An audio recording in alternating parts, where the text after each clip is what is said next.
संतान के रूप में कौन आता है? पूर्व जन्म के कर्मों से ही हमें इस जन्म में माता पिता, भाई बहन, पति पत्नी, प्रेमिका, मित्र शत्रु, सगे संबंधी इत्यादि संसार के जितने भी रिश्ते नाते हैं सब मिलते हैं, क्योंकि इन सबको हमें या तो कुछ देना होता है या इनसे कुछ लेना होता है। वैसे ही संतान के रूप में हमारा कोई पूर्व जन्म का संबंधी ही आकर जन्म लेता है, जिसे शास्त्रों में 4 प्रकार का बताया गया है। 1. अणानुबंध पुत्र। पूर्व जन्म का कोई ऐसा जीव जिससे आपने ऋण लिया हो या उसका किसी भी प्रकार से धन नष्ट किया हो, वह आपके घर में संतान बनकर जन्म लेगा। वह अपना धन बीमारी में या व्यर्थ के कार्यों में तब तक नष्ट करेगा जब तक उसका पूरा हिसाब न हो जाए। 2. शत्रुपुत्र।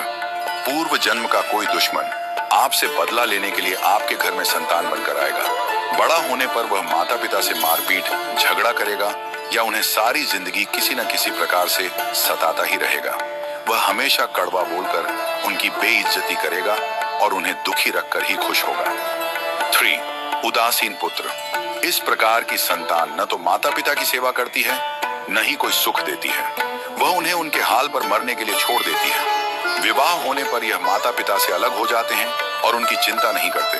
4. सेवक पुत्र।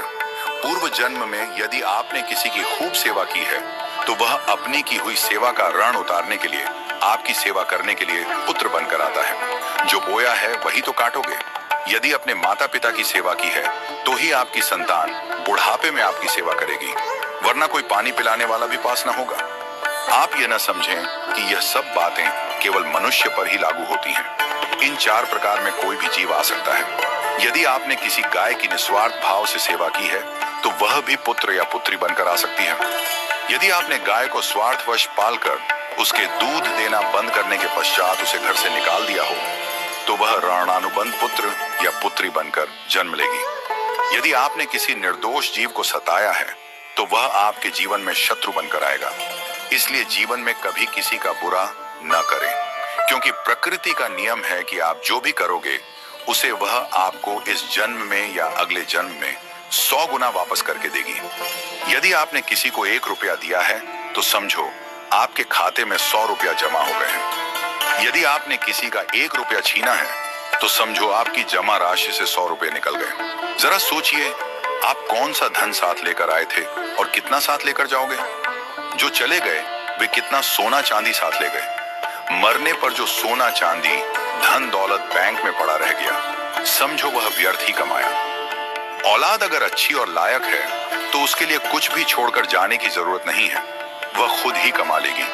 और औलाद अगर बिगड़ी या नालायक है तो उसके लिए जितना भी धन छोड़कर जाओ वह चंद दिनों में सब बर्बाद करके ही चैन लेगी।